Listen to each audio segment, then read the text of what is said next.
Number 25, which we're going to spend all of our time with this morning, the Revised Standard Version. We're going to look at that today, probably next week, and probably the next week as well.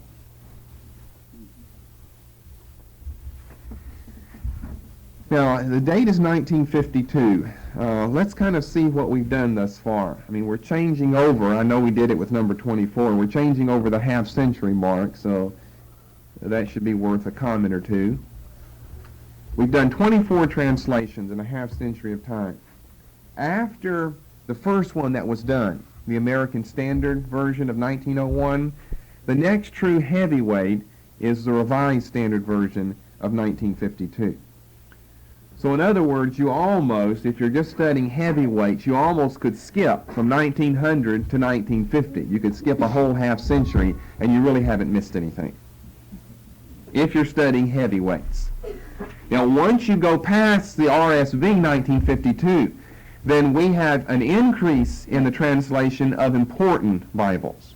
So that's another one of the general points to note that gives you, overall a good feel for 20th century English Bible translating work.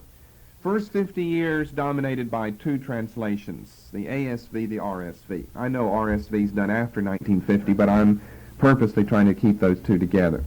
Those are the only two extremely important translations during the first half of the 20th century.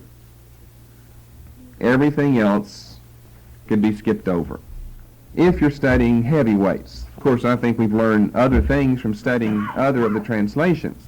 Moffat and Goodspeed and Charles B. Williams, these are very well-known translations that are still being used today. So it's worth the while to study all of that.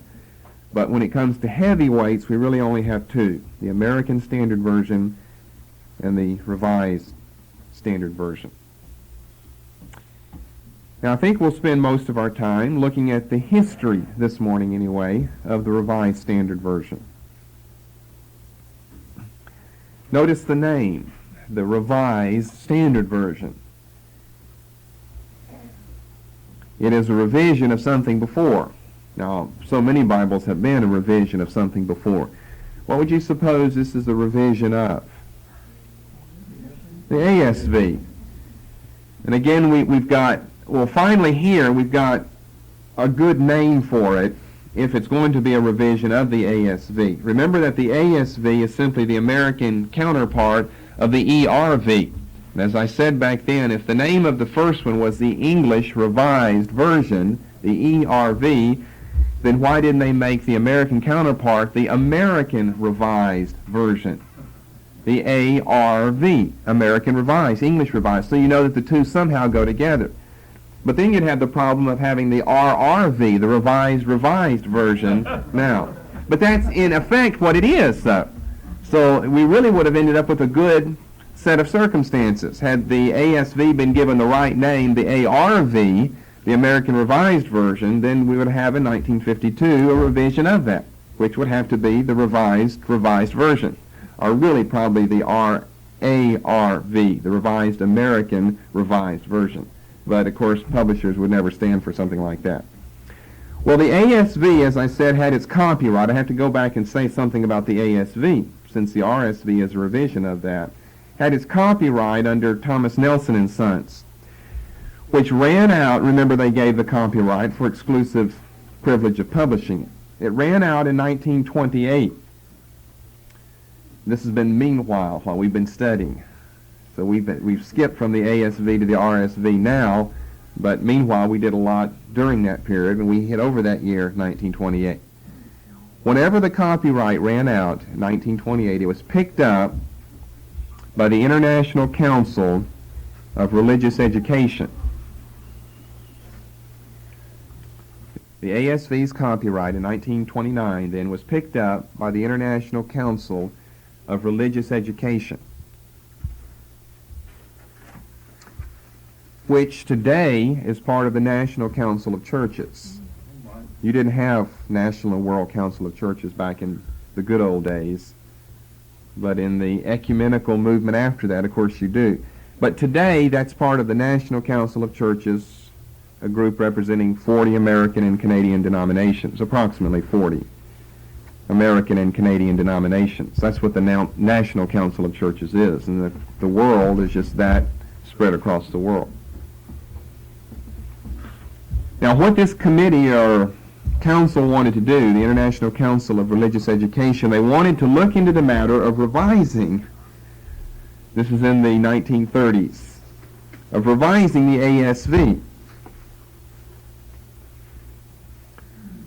Because you see, immediately, 1929, copyright is picked up by them. Copyrights, you see, are bought by, people or companies or whatever, and they're owned by them. And so this is picked up by the International Council of Religious Education, 1928-29, and immediately they set about looking into the matter of revising the ASV. Well, something important happened in American history right around that time, the Great Depression, which brought a depression in the committee's work on the future RSV. For all practical purposes, I think future discussion was halted at the time of the Great Depression. Finally, in 1935, talks resumed. You know how we've seen these people wanting to work. Everybody wants to revise something. If you go over about 20 years, they're saying, well, it's out of date now, and everybody wants to revise something. And that's what we have here.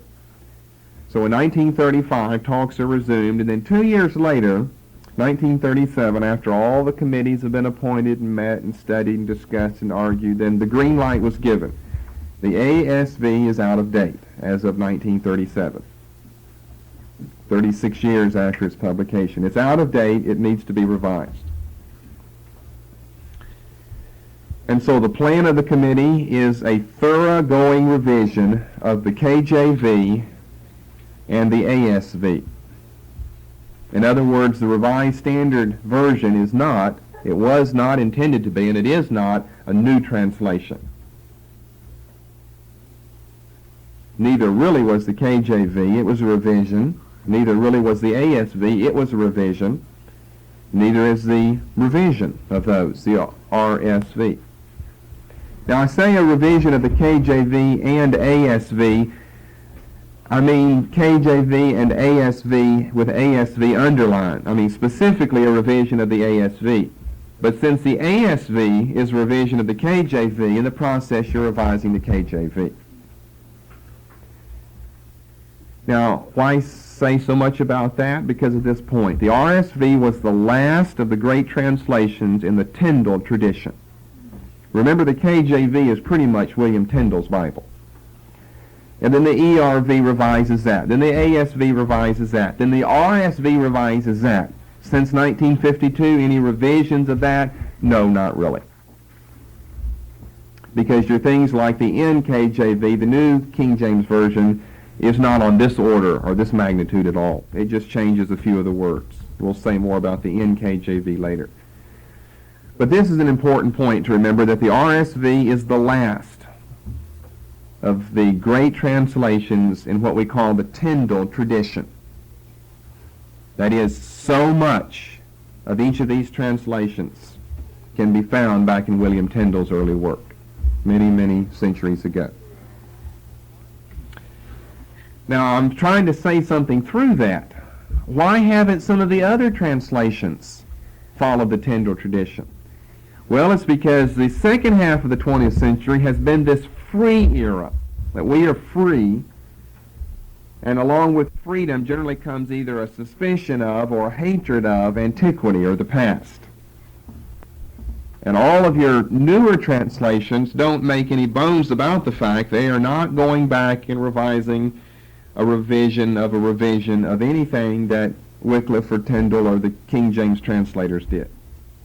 They think, well, now we should do it the way we want to do it. And of course, I'm not saying that's necessarily wrong. Tyndale wasn't always right in what he said. A lot of the newer translations want to go back to the Greek and Hebrew without any thought of, well, we're going to look at the Greek and Hebrew and then see how we can revise an existing translation in light of that. Newer translations simply don't do that. The ERV, the ASV, the RSV did in fact do that. They were not intended to be new translations. They went back to the Greek and Hebrew, but they wanted then to revise, in light of that study in the original languages, an existing important translation. And the RSV is the last that does that. Well, in 1937, then a committee of 13 scholars was appointed. The number was later increased, however, to 32.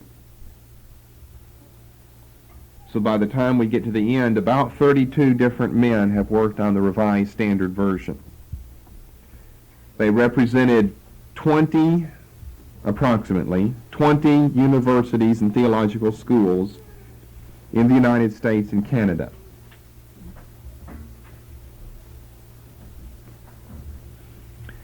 Then, of course, these 13, later 32 scholars divided up into Old Testament and New Testament sections.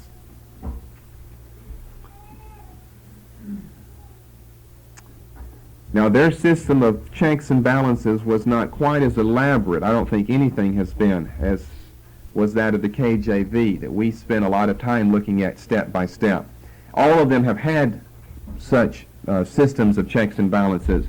None of them we're going to study, of course, as I've said. That's just wasted time to go into all the points that we did with the KJV. I felt doing it with that would be sufficient to show you essentially what's done. How this committee has to do this. You know, a man is given so much, and then he takes it before his group, then his group has to take it before the other group, and, well, all your translations done by committees have a system set up like that.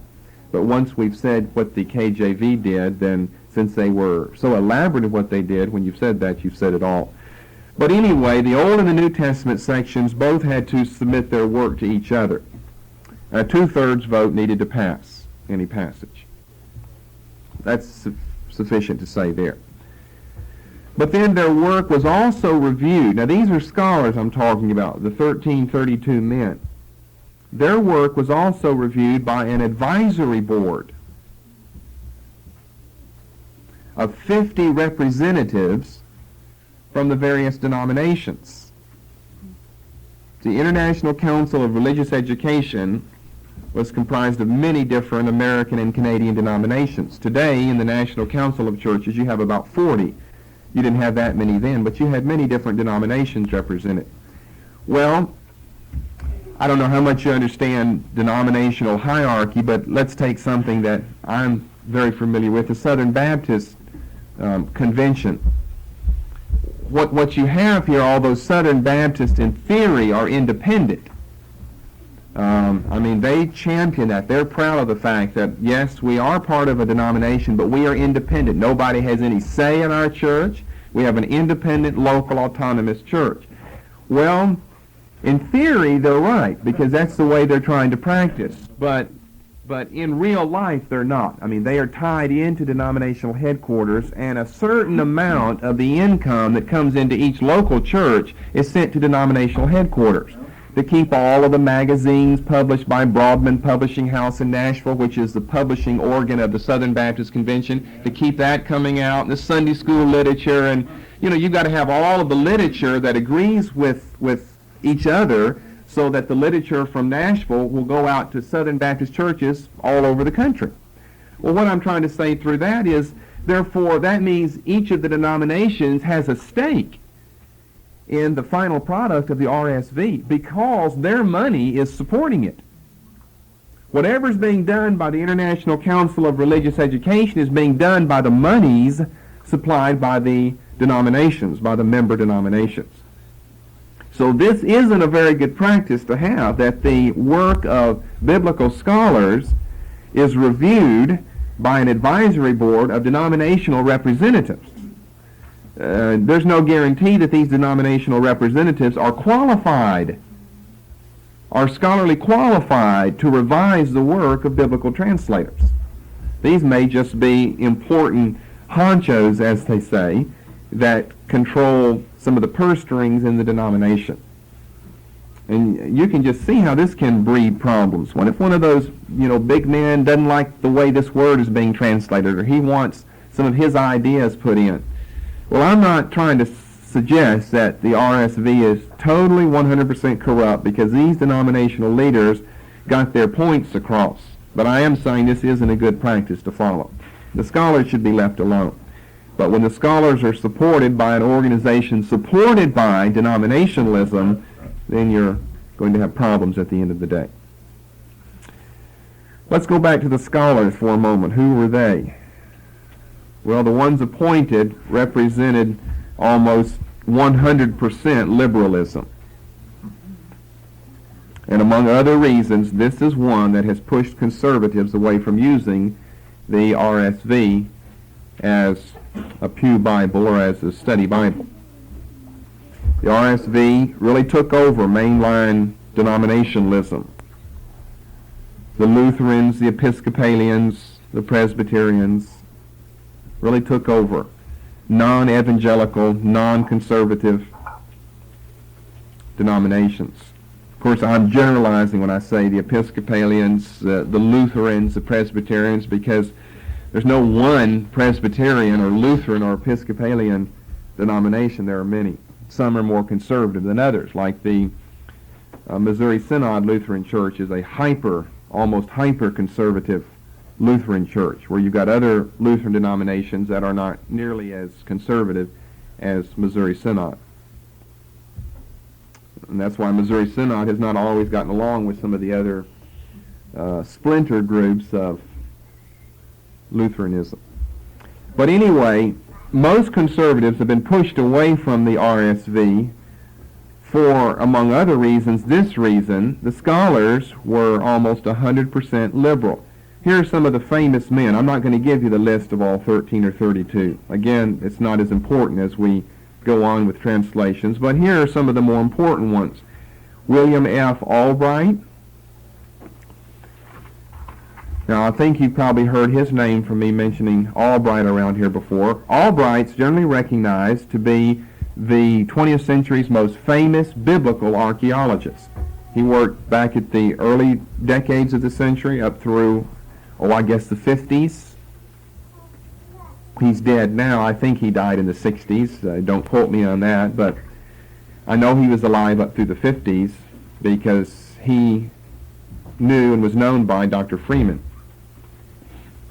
Whenever Dr. Freeman was first involved in advanced theological studies. Albright was an old man by the time, and I think they were in some of the same theological organizations.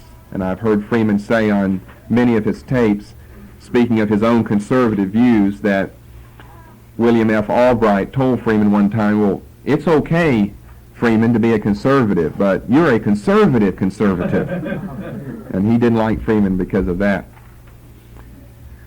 But Albright, he's written many. I guess his most famous book is From Stone Age to Christianity. I've got an old copy of that, which is kind of, one of the classic books on biblical archaeology. It's entitled From the Stone Age to Christianity. And he's written many other books and articles and involved in so many digs in the Palestinian tells. But very, very well known. And by the way, we haven't gotten this far to really discussing it, but I know I've mentioned it. The Anchor Bible, are you familiar with that? I've mentioned it way back at the very beginning. That was begun under the leadership of William F. Albright. Of course, it's not through yet. And so Albright's no longer the leader of it since he's since died. But that was begun, the Anchor Bible, which is an extensive commentary set, a new translation of each book, and a huge commentary on each book. And that was begun under the leadership of William Foxwell. I'll never forget his middle name. That's what F stands for, Foxwell. William Foxwell Albright. I've always liked that name. It's an interesting one. You don't forget it once you hear it. William Foxwell Albright. I guess because the middle and the last name are two words, both are two words put together, Foxwell and Albright. Well, to go on, the Harvard professor, Henry J. Cadbury.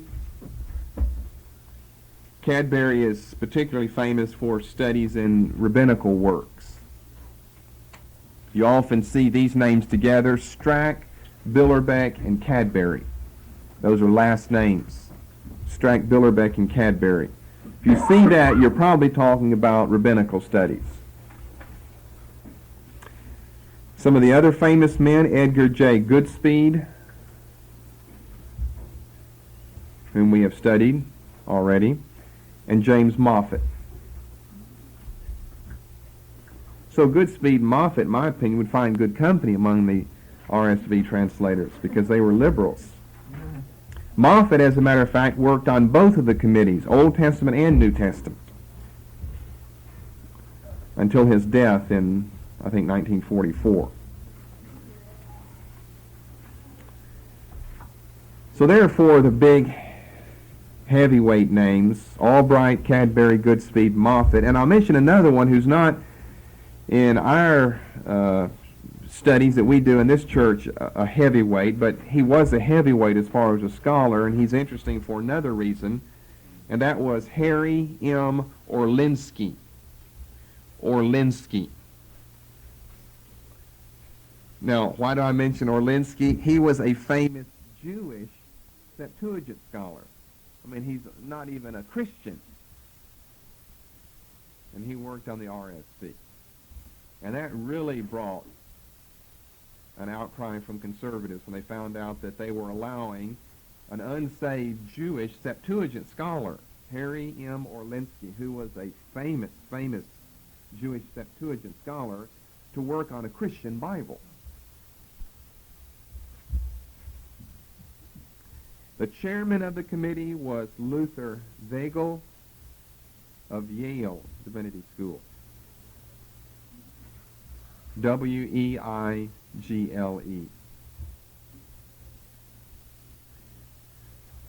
Some of the schools represented, I said they were from 20 universities, theological schools. Some of the schools represented were the likes of the University of Chicago, Union Theological Seminary. Now, you look for Dallas and Gordon Conwell in the midst here. Yale Divinity School and Johns Hopkins in Baltimore. And those are not exactly bedfellows with conservative Christianity. University of Chicago, many others, these are the heavyweights. Union Theological Seminary, of course, Cadbury was from Harvard, Yale Divinity School, Johns Hopkins in Baltimore. The best thing about Johns Hopkins, I think, is that Merle Unger took his Ph.D. from Johns Hopkins, and he was a well-known conservative scholar. But you don't have many conservatives come from Johns Hopkins. The work was primarily done at these three places. I happen to be able to find this in some of my reading, just where the work was done. Was done at Union Theological Seminary in New York. Was done in the speech room at Yale Divinity School. And at Hotel Northfield in East Northfield, Massachusetts. Was done at a hotel, Hotel Northfield in East Northfield, Massachusetts. Those were the three primary places where the actual work was done. Union Theological Seminary, the speech room at Yale Divinity School, and Hotel Northfield in East Northfield, Massachusetts. No pay was received by any of the men, which is standard for Bible translating work, except for travel and lodging expenses, for what ended up being 15 years worth of work. I have to go back and remind you, the green light go-ahead date was 1937. Now, what first of all slowed them down in even deciding to do the RSV was the Great Depression. Then as they're working their way through that, in the mid-1930s, 1935, talks resume, 37, they get the green light to go ahead with the work. Well, right about the time you're starting in to do the work, what's another important event in American history that stops things? The Second World War. Yes, the Second World War slowed things down considerably. As a matter of fact, the publication is, although the work is ready, is simply put off. You just can't afford to publish things like a Bible when you have tons and tons of others available in American economy during the Second World War. But finally, the New Testament came out on February the 11th, 1946. Notice 1 year after the war. The New Testament is finally out and available. February the 11th, 1946. So sometimes you'll hear a couple of dates for the RSV. You hear it as 1946 or 1952. But the first is just the New Testament, and the second is the whole Bible, or at least most of it, as we'll see here in a moment. And I just have to make up my own mind which one is worth picking. If the New Testament is the only thing important, then we'll stay with the New Testament date.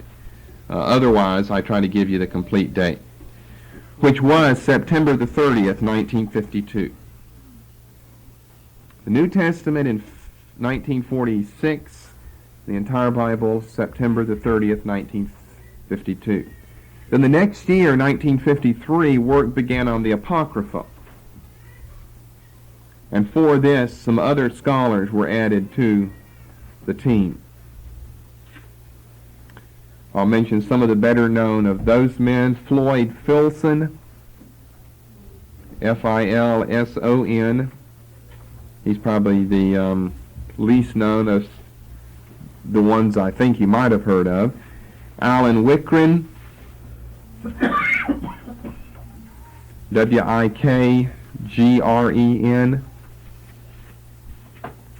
Robert Pfeiffer, so important for a book on Old Testament introduction. Robert Pfeiffer, P-F-E-I, P-F-E-I-F-F-E-R, and Bruce Metzger.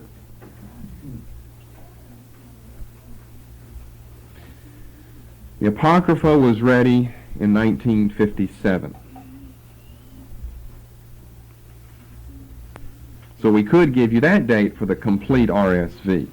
But since the Apocrypha is really not part of the Bible, then I've omitted that and given you the Old New Testament date of 1952. So let's go back to that date, 1952, September the 30th. On the day it was published, an estimated 2 million people attended 3,000 religious services across this land that were held simultaneously to celebrate the publication of the complete RSV. It was quite an orchestrated event. 2 million people in 3,000 different religious services all across America and Canada. These services were held simultaneously in celebration of the publication of the RSV. The publishing milestone. Everyone thought, especially in the old dead liberal churches, that this would finally be the Bible of the people that would answer the KJV and the ASV. 1 million copies rolled off the press at the first printing. It's a huge, in the 1950s, that's a huge initial printing, 1 million copies. One trivial tidbit is if you stack them one on top of another, they would go 24 miles into the atmosphere. Now the first edition, the very first one, the one I'm talking about, September the 30th, 1952, caused quite an uproar because of the fact, and I have a copy of one of the first ones, it was done in red, a red hardback. Now the reason the RSV did this, printed the first Bible in red, was that certainly non-traditional. Bibles are supposed to be black. For some reason they're supposed to be black. And to put it in red is to show that this is just a normal book that anyone should read. This isn't some holy book just for people that go to church. In other words, it was a publisher's gimmick to try to get people to read the RSV. Put it in red, and they'll think, well, I wonder what this interesting book is.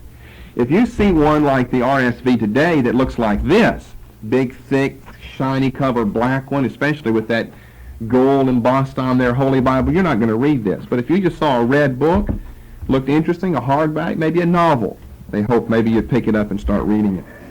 Well, the problem, or the situation, became a problem, and it backfired on them because, again, for the third time this morning, if you'll think back in American history, these were the days of McCarthy.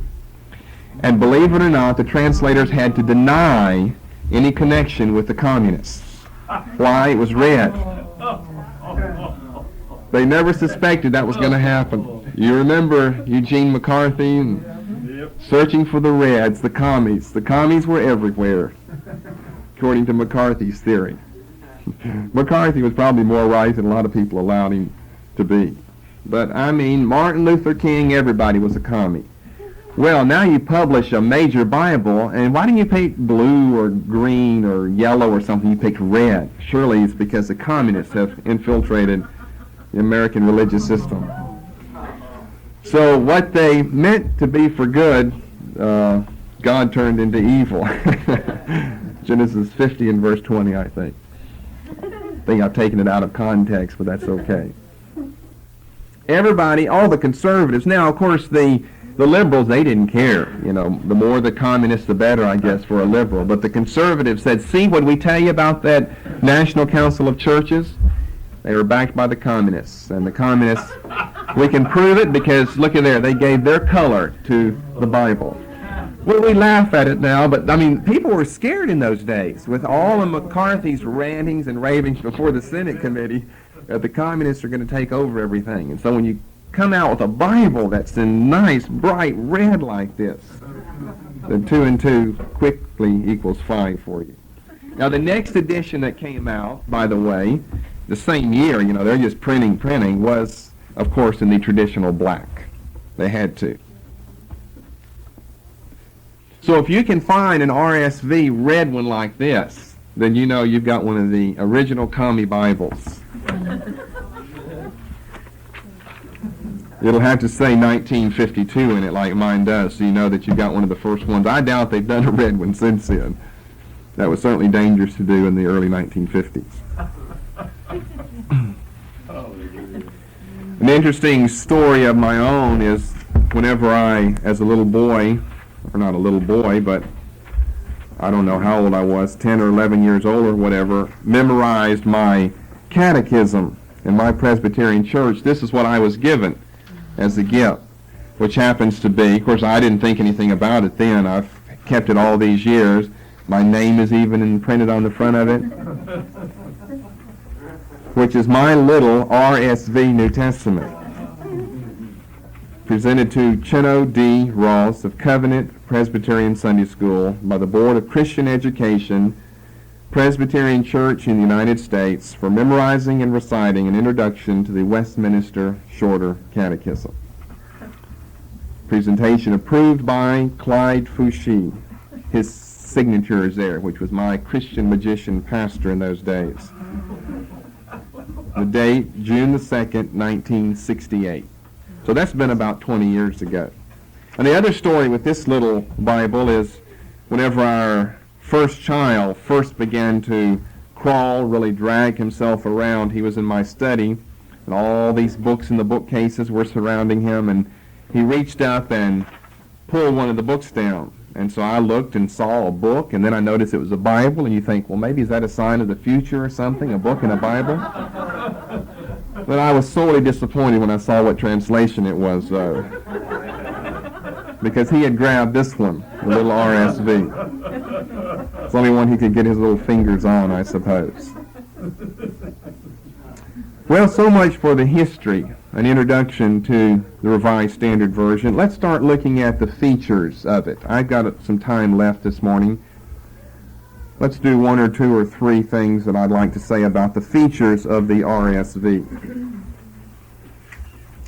You see, it's no coincidence that my Presbyterian church gave me an RSV. I mean, that's just what those type churches use, because it is a liberal Bible, as we'll see. We've seen already it was done by liberals, for liberals, to liberals. It's a liberal Bible, so it's no coincidence that that's the Bible that I was given.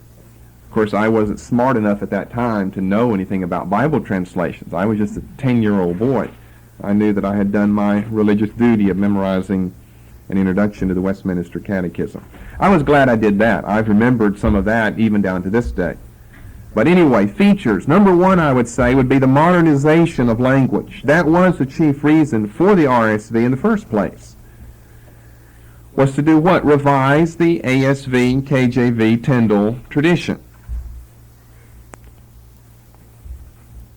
And one of the most important things to do in a revision is to modernize the language.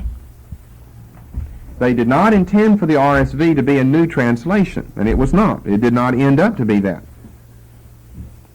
But they wanted it to carry on the Tyndale KJV tradition, but in a less archaic sense. The RSV was not a modern English Bible, by the way.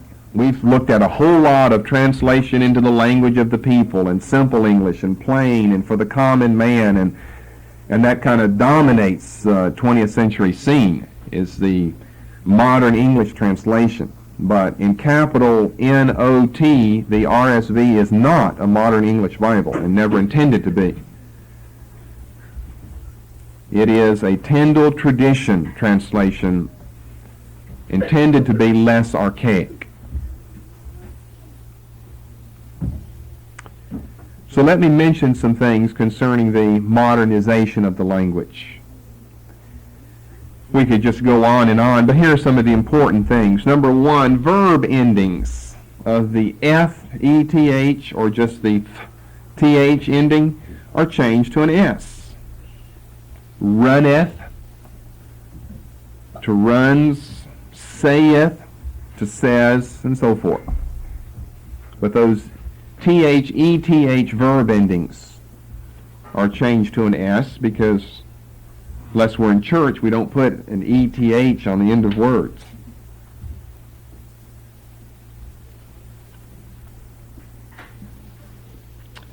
The constant, number two, repetition of the conjunction and is toned down.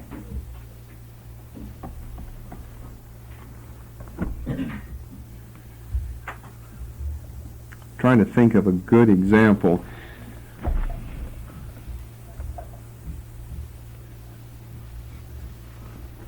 It may take me too long to find. There's several that I'm thinking of. This may be a problem later on. You'll see this not in biblical literature, but you'll see it somewhere else, that the toning down of the and is not necessarily, oh, that's my as, that's not my and. Anyway, sometimes I think what they're saying is that the and is just a KJV device of repetition. Sometimes I'm sure they realize that the conjunction is actually in the original language. But be that as it may, in whatever case, they decide to tone it down. In other words, by leaving it out and putting a comma in instead. We generally, in other words, save ands until we get to the last two words of our listing. We go 1, 2, 3, 4, and 5. We save our and for the last two, and it separates the last two. The KJV will have 1, and 2, and 3, and 4, and 5. Sounds like a musical score or something, you know.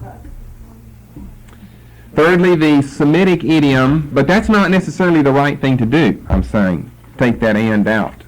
In certain places that can be interpreted as a literary device by the original authors. It's a figure, a literary figure that may say something. We'll tell you what that is later on, another class. The Semitic idiom, and it came to pass, is phased out. Now, you know that's used throughout the KJV, and it came to pass. We don't speak that way anymore. Well, that wasn't that current in 1611. Somehow it still made it in. We mentioned that idiom when we studied the KJV. It wasn't that current in 1611. That wasn't a real popular English idiom, and it came to pass. It was a real popular Hebrew Semitic idiom, and it came to pass. So it was picked up by the KJV, a Hebrew idiom. You could say it another way, but that's a Semitic idiom, and just used over and over and over and over again. And the RSV translators felt that that's outmoded today. And a lot of times what happens with that idiom is it's just completely dropped. You just don't have anything in its place. So you just start telling the story. We know once you're telling the story that it came to pass, or you couldn't be telling the story. So you don't have to tell us that it came to pass and then tell us what came to pass. Just tell us how it came to pass, and we'll know that it came to pass. So they dropped it. Fourth feature under modernization of language, they clarified much of the wording in difficult books like Job and the prophets. When I say difficult and clarified, I mean in light of what the KJV and ASV have. You ever had any difficulty reading Job in the KJV? It's a little difficult. A lot of that's true to the Hebrew of Job. It's a very difficult book. And some of that is due to the English of the KJV. So the RSV wanted to clarify. I mean, this is all okay. Well, I'm not opposed to these attempts to modernize the language. This first feature, modernization of language, that I'm mentioning here. I'm not necessarily opposed to this. I may be about that number 2, dropping that conjunction and, because I think that oftentimes it's a literary device, and the and is intended needs to be left in. But that may be getting too specific, though, for most people. So there's one feature, modernization of language. Let's go on to another. They thought it best to drop the word Jehovah. Now remember, this is a revision of the ASV, which is filled with the word Jehovah. And I think that the RSV translators correctly thought it best to drop that term Jehovah from the Old Testament and return to the better-known Lord. Yahweh is not that well known, so you'd probably present a problem to people putting Yahweh in. Not as great a problem in our mind as Jehovah, because at least Yahweh is right, is correct. It is the name of God, but not enough people would know that. So they return to the better-known Lord in all capital letters, which is what the KJV has. So here they've gone back through the ASV and found the KJV and then brought it forward and just gave us Lord.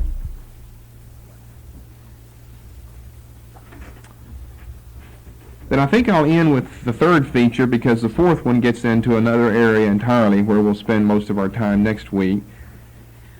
That is that they made extensive use of quotation marks for direct speech. They made extensive use of quotation marks for direct speech. What did the KJV do with regard to direct speech?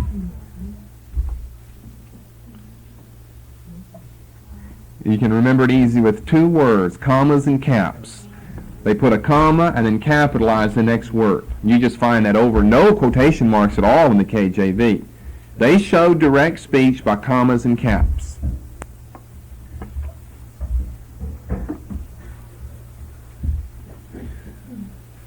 Quotation marks are probably better to have, and that's a modern way of writing. They didn't necessarily write that way in earlier years.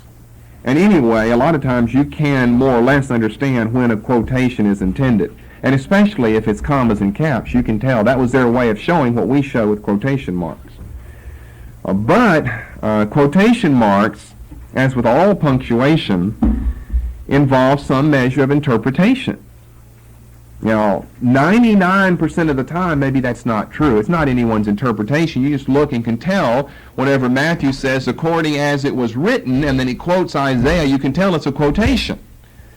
So 99% of the time, no problem. 1% of the time, however, as with all other punctuation, quotation marks involve a measure of interpretation. For instance, if you'll open your Bible, I'll show you something that I mentioned many years ago in the Gospel of John. John's Gospel offers peculiar difficulties in this area of punctuation, particularly the area of quotation marks. I mentioned John 3. I mentioned this problem years ago on an old faith tape entitled Setting Your Seal. That was done August the 1st, 1982. I even remember when I said it. That's been a long time ago for me to remember that. On one tape saying one thing, but I remember 6 years ago saying on that tape that there is a discussion that's ongoing as to where various discourses should be ended here in John chapter 3. And I want to show you what the RSV has chosen to do about the problem. I think the KJV is going to be the same as the RSV, except that the RSV has some notes that serve as pointers for us. Yeah, that's what I thought. They're the same. So I could even look in the KJV for you. John 3, famous chapter, first of all, dealing with Jesus speaking to Nicodemus. Let's kind of jump down to verse 10 after they've talked back and forth. Nicodemus not understanding how the new birth can be true. Jesus said, "Are you a master of Israel and you don't know these things?"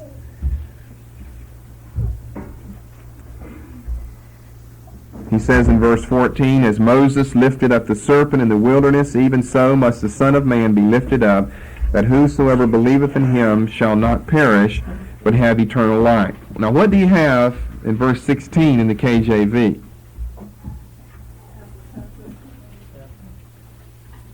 What's that first sign that you see there? A paragraph sign. Maybe you don't have that in yours. Okay, well some of us do. A paragraph sign. The older ones, I'm sure, will have a paragraph sign there. Verse 16. We even have one in verse 14. Now, who, if you've got a red letter edition with you this morning, who said verse 16?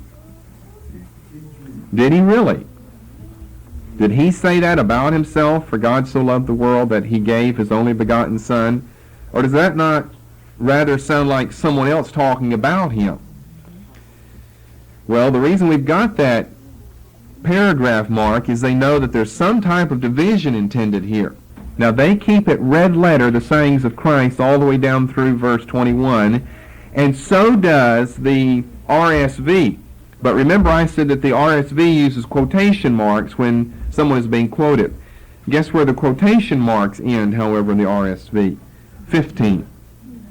They end at the end of 15. That's the end of the quotation marks. They keep, I can't show this to you that far away, but the quotation marks end here in verse 15. It stays red, 16 through 21, as though it were the words of Jesus, but no quotation marks up. Well, if Jesus said it, you've got to have quotation marks in. So the purpose here is to be ambiguous because they don't know what to do. So you said that Jesus didn't say it by leaving quotation marks out. You've said that he did say it by printing it in red. In other words, you're kind of trying to have it both ways. And then their note, they got a note at the bottom, which is H. Let me find it down here. Some interpreters hold that the quotation continues through verse 21. And they don't really know, so they gave it to you both ways. Once in red, and the other by leaving the quotation marks out. That's one problem with John. I'm not going to comment on it, except to say that's a problem. I don't know that I commented on it there. I just said that it is a problem. John 3:16 to 21. That's not the only one in John, and that's not the only one here in this chapter. Let's get into verse 22. Now this obviously should be in black, and we wouldn't have any quotation marks around it because the author of the gospel is not quoting anyone. He's just writing. Okay, after these things came Jesus and his disciples into the land of Judea, and tarried with him and baptized. John also was baptizing. There was very much water there, and they came, and John was not yet cast into prison. There arose a question. They came to John and said unto him, I'm in verse 26, notice comma, capital letters. That's the KJV way of showing a quotation, still in black letters. Then you get down into verse 27, John answered and said. Now who is this John? Well, John the Baptist. Verse 27, John answered and said, comma, KJV, capital letters. Now John the Baptist is talking, so the RSV has this in quotation marks. A man can receive nothing except it be given him from heaven. Ye yourselves bear me witness that I said I am not the Christ, but that I am sent before him. He that hath the bride is the bridegroom, but the friend of the bridegroom, which standeth and heareth him, rejoiceth greatly because of the bridegroom's voice. This my joy therefore is fulfilled. He must increase, but I must decrease. He that cometh before me is above all, and it just goes on. Are we to understand that everything from verse 27 through 36 came from the lips of John the Baptist? Or did John the Baptist say some of it, and at an indeterminate point in this progression of verses, John the Baptist ceases speaking, and John, the author of the Gospel, John the Apostle, takes over and gives his own comments about Christ and the life of Christ. Now, for instance, back to the RSV. They start up in 27 with quotation marks around what John has said.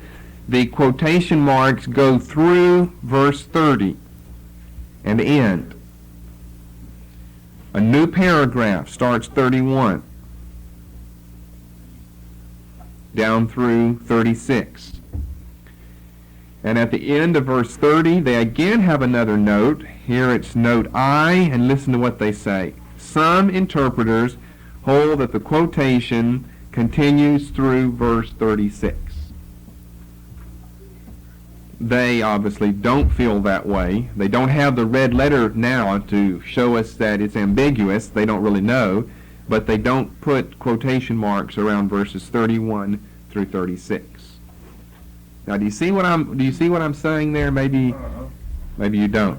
That's saying that John the Apostle began speaking in verse 31. This isn't John the Baptist that John the Apostle is quoting anymore. This is simply John writing. He that cometh from above is above all. He that is of the earth is earthly, and speaketh of the earth. And he that cometh from heaven is above all. And what he hath seen and heard, that he testifieth, and no man receiveth his testimony. He that hath received his testimony hath set to his seal that God is true. That's why I mentioned it on that tape we were teaching from verse 33. For he whom God hath sent speaketh the words of God, for God giveth not the Spirit by measure unto him. The Father loveth the Son. Doesn't that sound like what John has to say in other places of his gospel? The Father loveth the Son, and hath given all things into his hand. He that believeth on the Son hath everlasting life, and he that believeth not the Son shall not see life, but the wrath of God abideth on him. It's one of those thorny issues in John's Gospel. John's Gospel presents unique problems to us. John's Gospel presents unique problems in several regards. Sometimes he seems to use a word like he does in chapter 1 and verse 5, the light shineth in darkness, and the darkness comprehended it not. Most of your other translations will say the darkness could not overcome it. Well, the Greek word can mean either of those things. Which does John mean by it? And he has other situations like that. And another thing where John presents his problems is with the business of knowing where the quotation stops, where it breaks off, and where the narrative or the author John picks back up. You see, the same is true with verses 16 through 21. Some people hold in John 3, 16 through 21, that this isn't Jesus talking. He wouldn't be saying verse 16 about himself, but this is John the Apostle writing about him. And because at an earlier time someone felt that Jesus was talking, then with the invention of red letter Bibles, it ended up being red letter. Of course, you can't really show us that about the difference between verses 30 and 31, if a difference does exist, because you don't have red letter to deal with anymore. You could show it to us by putting a paragraph sign there at the beginning of verse 31, which, by the way, they don't do in the KJV or in my KJV, but that doesn't necessarily prove anything, because they also have one at verse 14, and most people believe Jesus said verses 14 and 15, and they have one at 18, and whoever said 16 and 17 probably kept on talking. So why would you need one there at 18?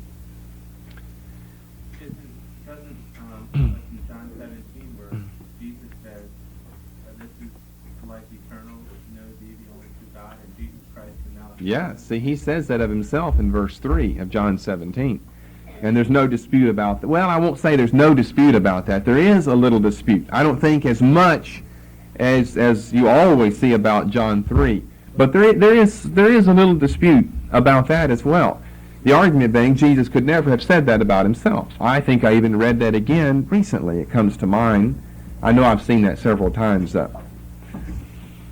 So it's difficult. We can't even get into that in biblical literature. What they try to do, the way they try to, I mean, a lot of it is just your predisposition. You already say to yourself in your mind, Jesus couldn't talk about himself and use his own name. So once you already agree with that, then any place where he appears to do that, then you say he didn't do it. Well, we've got to prove that your presupposition is right, first of all. Amen. You know, who says that he can't talk? I could talk using my name. I could say, now, Chino Ross did this or said that. And a historian 100 years later couldn't look back and say, no, wait a minute, he couldn't have said that and used his own name. He could use I, but he couldn't use his name. Well, I can. I just did. The historian would be wrong. But the other way that they try to approach it is and you've got to have a long enough passage, and we've got a medium length one here.